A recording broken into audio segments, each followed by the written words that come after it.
Hello everyone, कैसे हैं आप लोग। तो अगर बिहार सरकार की माने और बिहार के शिक्षा मंत्री की सुने तो बिहार एसटीटी के लिए आवेदन एनी डे कभी भी स्टार्ट हो सकते हैं। तो बिहार एसटीटी आखिर ये परीक्षा क्या है, देखो मैं आपको बहुत ही क्लियर बताना चाहता हूँ कि अगर आप बिहार में 1 to 5 के लिए टीचर बनना चाहते हैं, 1 to 5 के लिए, तो आपको बिहार टीटी या फिर सीटीईटी का जो पेपर 1 है ये क्लियर करना पड़ता है। इसके अलावा 6 to 8 के लिए सीटीईटी या फिर बिहार टीईटी का पेपर 2 क्लियर करना पड़ता है।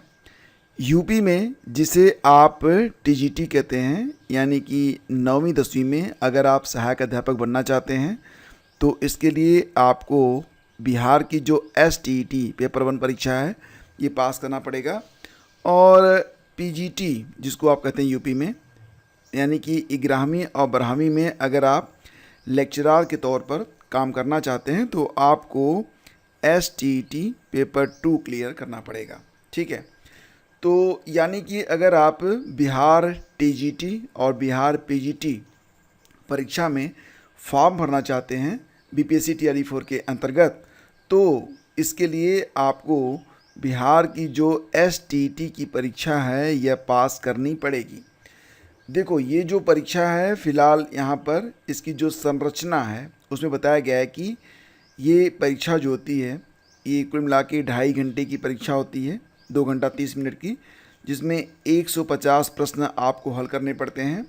क्वालिफाइंग मार्क कितना होता है 75 नंबर, यानी कि 50% मार्क आप अगर आप ले आते हैं, बहुत आसान है, तो आप बिहार एसटीईटी परीक्षा पास कर लेंगे।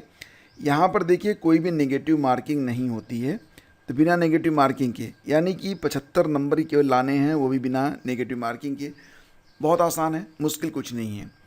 तो बात करते हैं पेपर 1 के बारे में, यानी कि 9वीं और 10वीं में, यानी कि यूपी के हिसाब से अगर आप बिहार टीजीटी में फॉर्म भरना चाहते हैं तो कौन कौन से यहाँ पर सब्जेक्ट होते हैं। पहले तो ये समझिए कि इसके लिए जो सब्जेक्ट निर्धारित है, हिंदी है, उर्दू है, बांग्ला है, मैथिली है, संस्कृत, अरबी, फ़ारसी और भोजपुरी, ये 8 आपके विषय भाषा विषय हो गए।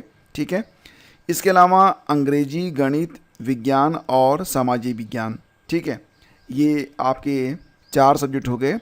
नेक्स्ट आप देखेंगे तो शारीरिक शिक्षा, इसके अलावा संगीत विषय, ललित कला विषय और नृत्य विषय, इतने विषय होते हैं जिसके लिए एसटीईटी पेपर 1 की परीक्षा जो है वो करवाई जाती है।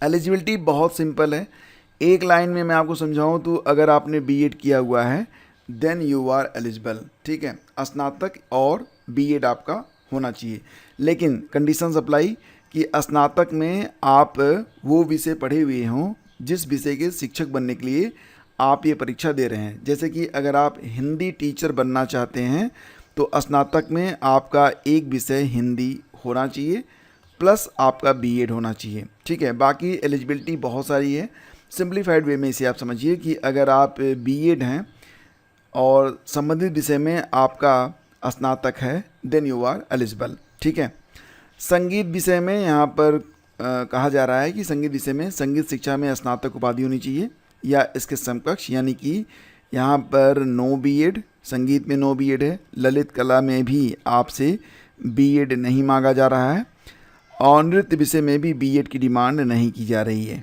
ठीक है, विशेष विद्यालय अध्यापक के बारे में हम बात करें तो विशेष विद्यालय अध्यापक में जहाँ पर फिजिकली चैलेंज जो बच्चे होते हैं स्टडी करते हैं तो उसके लिए क्या है, स्नातक के साथ साथ विशेष शिक्षा में बीएड मांगा गया है और भारतीय पुनर्वास परिषद के वैध CRR नंबर हो या बीएड के साथ भारतीय पुनर्वास परिषद से मान्यता प्राप्त संस्थान से सर्टिफिकेट डिप्लोमा जो विशेष शिक्षा में बीएड के समकक्ष हो, then you are eligible for the विशेष विद्यालय अध्यापक।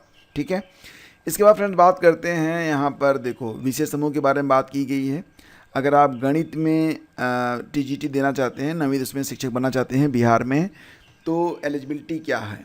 एलिजिबिलिटी ये है कि स्नातक स्तर पर गणित के साथ अब ये भौतिकी, इलेक्ट्रॉनिक्स, कंप्यूटर साइंस, रसायन विज्ञान, सांख्यिकी विषय में से कोई 2 विषय स्नातक स्तर पर आपने पढ़ा हो अथवा इंजीनियरिंग से स्नातक जिसमें गणित की विशेषज्ञता हो। इस क्रम में यह स्पष्ट किया जाता है कि स्नातक स्तर पर कंप्यूटर साइंस में BCA की योग्यता को सम्मिलित माना जाएगा। ठीक है, तो ये बात तो बिल्कुल क्लियर आपको समझ में आ गई होगी।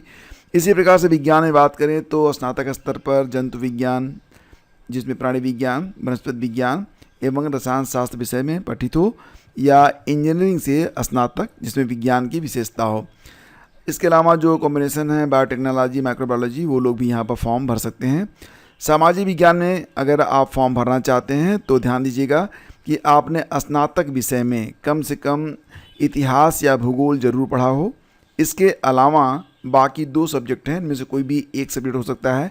इतिहास भूगोल दोनों हैं, then you are eligible, otherwise इनमें से कोई एक कंपलसरी है। इसके अलावा बाकी जो 2 विषय हैं उसमें भूगोल और अर्थशास्त्र एवं राजनीति शास्त्र हैं। ठीक है, जो बाकी जो 2 विषय हैं अर्थशास्त्र और राजनीति शास्त्र हैं, तो इनमें से कोई 2 विषय आपका होना चाहिए, प्लस आपका इतिहास या भूगोल होना चाहिए। ठीक है, भाषा से संबंधित विषय में कह रहे हैं कि माध्यमिक विद्यालय के अध्यापक पद हेतु भाषा से संबंधित विषयों में स्नातक स्तर पर प्रतिष्ठा, ऑनर्स या आनुषंगिक सब्सिडियरी विषय के रूप में पठित होना अनिवार्य है।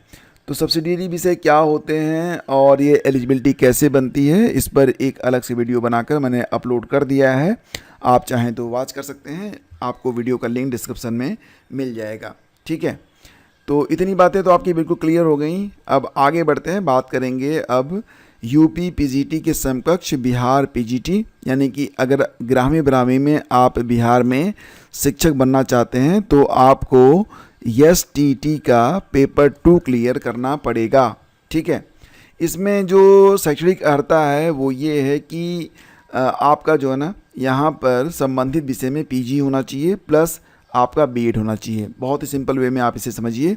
बाकी जो विषय हैं ये आप यहाँ पर देख सकते हैं, इसमें हिंदी, उर्दू, अंग्रेजी, संस्कृत, बांग्ला, मैथिली, मगही, अरबी, फारसी, भोजपुरी, पाली, प्राकृत, गणित, भौतिक, रसायन विज्ञान, जंतु विज्ञान, इतिहास, भूगोल, इसके अलावा राजनीति शास्त्र, समाजशास्त्र, अर्थशास्त्र, दर्शन शास्त्र, मनोविज्ञान, गृह विज्ञान और वनस्पति विज्ञान, कुल मिला के 25 विषय। और इसमें वाणिज्य भी है और कंप्यूटर साइंस भी है। कंप्यूटर साइंस के लिए आपसे कह रहे हैं कि डोएक लेवल का, डोएक से आपका A लेवल हो या फिर आपने यहाँ पर AICTE से मान्यता प्राप्त कोई संस्थान हो जिससे कंप्यूटर साइंस या IT में आपका B या BTech होना चाहिए। यहाँ पर B.Ed की कोई भी डिमांड आपसे नहीं की जा रही है। बाकी आप देख सकते हैं यहाँ पर कृषि और संगीत के लिए जो एलिजिबिलिटी है। ठीक है, तो सारी जो एलिजिबिलिटी है, विषय समूह भी यहाँ पर दिए गए हैं, जैसे कि अगर आप फिजिक्स से अप्लाई करना चाहते हैं तो फिजिक्स के लिए फिजिक्स, इलेक्ट्रॉनिक्स, अप्लाइड फिजिक्स और न्यूक्लियर फिजिक्स ये सभी मान्य हैं। केमिस्ट्री से अप्लाई करना चाहते हैं तो केमिस्ट्री, बायोकेमिस्ट्री दोनों एलिजिबल रहेंगे। इकोनॉमिक्स से तो इकोनॉमिक्स या फिर अप्लाइड इकोनॉमिक्स या फिर बिजनेस इकोनॉमिक्स सभी यहाँ पर एलिजिबल हैं। कॉमर्स में क्या है कि मास्टर्स डिग्री इन कॉमर्स है या फिर however holder of degree या फिर MCom in applied business economics shall not be eligible. And botany and zoology के लिए तो botany, zoology, life science, bio science, genetics, microbiology, biotechnology, plant physiology, तो ये सारे जो हैं एलिजिबल रहेंगे। मैथ में क्या है कि मैथ या फिर अप्लाइड मैथ दोनों एलिजिबल हैं। ठीक है, और रही बात ये कि जो परीक्षा है तो इसमें पाठ्यक्रम क्या होगा, तो पाठ्यक्रम में जो आपका सब्जेक्ट है निर्दिष्ट विषय से 100 प्रश्न होंगे, बाकी शिक्षण, कला और अन्य दक्षता संबंधी 50 प्रश्न होंगे। तो कुल मिला के 150 प्रश्नों की ये परीक्षा है। ऑल ओवर इंडिया के जो एस्पिरेंट हैं वो इस फॉर्म को भर सकते हैं। समझ में आ गई बात? तो इतनी चीज़ हो गई। एज लिमिट क्या होती है? मिनिमम 21 साल होनी चाहिए, मैक्सिमम 37 साल की उम्र सीमा यहाँ पर आपकी हो तो यू आर एलिजिबल। अभी जो है छूट वूट के बारे में कोई बातचीत नहीं हो पाएगी क्योंकि अभी नोटिफिकेशन जारी नहीं किया गया है। सामान्य वर्ग के अभ्यर्थी हैं, अदर स्टेट से हैं, तो आपको 150 पूर्णांक है, इसमें 75 अंक यानी कि 50% अंक लाना आपके लिए कंपलसरी है। फ़ीस अभी तो फ़िलहाल पिछली बार जो फ़ीस थी वो 960 रुपये थी एक पेपर के लिए, दोनों पेपर के लिए 1440 रुपये थी, तो इस बार भी सेम फीस रहने की उम्मीद आप रख सकते हैं। तो फ्रेंड्स ये हो गया सारा डिटेल कि कौन कौन से लोग अप्लाई कर सकते हैं। और रही बात ये तो ये नोटिफिकेशन मैं आपको टेलीग्राम पर डाल दूँगा। आप अपने विषय का और संबंधित जो भी जानकारी आप प्राप्त करना चाहते हैं उसे इसे पढ़कर आप आसानी से प्राप्त कर सकेंगे। टेलीग्राम चैनल का लिंक डिस्क्रिप्शन में है। स्टडी विद ज्ञान प्रकाश लिखकर आप इसे सर्च कर सकते हैं। बात करते हैं सिलेबस के बारे में। तो जैसा कि मैंने आपको बताया था कि परीक्षा जो होगी तो इसमें आपका जो विषय होगा उससे संबंधित, मैं यहाँ पर दोनों के बारे में बात कर रहा हूँ, यानी कि पेपर 1 और पेपर 2 दोनों में आपके विषय से संबंधित जो हैं 150 प्रश्न पूछे जाएंगे। और बाकी जो 50 प्रश्न होंगे जो आपका पेपर 1 या फिर पेपर 2 है, तो यहाँ पर आपके विषय से संबंधित 100 प्रश्न पूछे जाएंगे। बाकी शिक्षण कला और अन्य दक्षताओं से, जिसमें जीएस और रीजनिंग वगैरह रहती है, तो उससे 50 प्रश्न पूछे जाएंगे। तो जीएस और रीजनिंग और शिक्षण कला का जो सिलेबस है ये फ़िलहाल इस प्रकार से होगा, जो कि मैं आपको यहाँ पर दिखा देता हूँ, आप एक बार इसे देखकर स्पष्ट हो जाएं। तो आप यहाँ पर देखिए कक्षा 9-10 के लिए, तो देखिए आपका जो यूनिट 1 होगा ये आपके विषय से जुड़ा हुआ रहेगा। यूनिट 2 में art of teaching and other skill से संबंधित जो है ये 50 प्रश्न होंगे, जिसमें आर्ट ऑफ टीचिंग से संबंधित 30 प्रश्न होंगे, अदर स्किल से संबंधित 20 प्रश्न आपसे पूछे जाएंगे। आर्ट ऑफ टीचिंग में क्या क्या आपसे पूछा जाएगा तो आप यहाँ देख सकते हैं कि आर्ट ऑफ टीचिंग के अंतर्गत teaching and learning, meaning, process and characteristics, यानी कि शिक्षण क्या है और सीखना क्या है, इसका अर्थ क्या होता है, प्रक्रिया क्या होती है और इसके लक्षण क्या हैं। टीचिंग ऑब्जेक्टिव, शिक्षण का उद्देश्य एंड इंस्ट्रक्शनल ऑब्जेक्टिव, इसका अर्थ क्या है, प्रकार क्या है, ब्लूम्स टैक्सोनॉमी क्या है, इससे संबंधित प्रश्न होंगे। टीचिंग मेथड के अंतर्गत इसके कितने प्रकार होते हैं, क्या लक्षण होते हैं, merit and demerit of methods and lesson plan and micro teaching and instructional analysis, effective ecosystem of classroom, यानी कि कक्षा के अंतर्गत जो प्रभावशाली पर्यावरण होता है। इसके अलावा text book and library, qualities of teacher, यानी कि शिक्षक के जो गुण होते हैं, इवैल्यूएशन, मूल्यांकन and assessment for learning, curriculum, syllabus, factors affecting teaching and learning, इससे संबंधित प्रश्न आपके होंगे। प्रश्नों की संख्या 30 होगी। इसके अलावा जीएस में क्या क्या पूछा जाएगा तो जनरल नॉलेज, जिसमें करंट अफेयर, स्पेशली बिहार से संबंधित जो करंट है उससे संबंधित प्रश्न होंगे। Environmental science, mathematical aptitude and logical reasoning से संबंधित। तो यहाँ पर 5-5 प्रश्नों की आप उम्मीद ये जो 4 टॉपिक हैं यहाँ से आप रख सकते हैं। तो ये है आपका बिहार एसटीटी का एक प्रोफार्मा या प्रारूप। तो इस प्रकार से और इस एलिजिबिलिटी के साथ आपकी जो परीक्षा होगी वो पूरी करवाई जाएगी। और रही बात ये कि आपका जो विषय होगा उसके लिए एक अलग से बिहार एसटीटी का डिटेल में सिलेबस होता है। जैसे कि आप यहाँ पर देखिए तो हिंदी विषय के लिए जो सिलेबस जारी किया गया है 2023, ये परीक्षा 2024 में हुई थी, तो इसमें आप डिटेल में देख सकते हैं कि हिंदी के लिए क्या क्या सिलेबस है। बाकी अगर आप अपने विषय से संबंधित सिलेबस डाउनलोड करना चाहते हैं तो आप टेलीग्राम पर आइए। टेलीग्राम पर आपको लगभग सभी विषयों का जो सिलेबस है देखने को मिल जाएगा। अगर आपके विषय का सिलेबस नहीं मिल रहा है then you can type there, वहाँ पर आप अपनी बात रख सकते हैं। तो आज के इस सेशन में बस इतना ही। सेशन अच्छा लगा तो लाइक और शेयर कर दीजिएगा। शेष अगले वीडियो में, और कोई और जानकारी चाहिए तो बताइएगा। ठीक है, थैंक यू।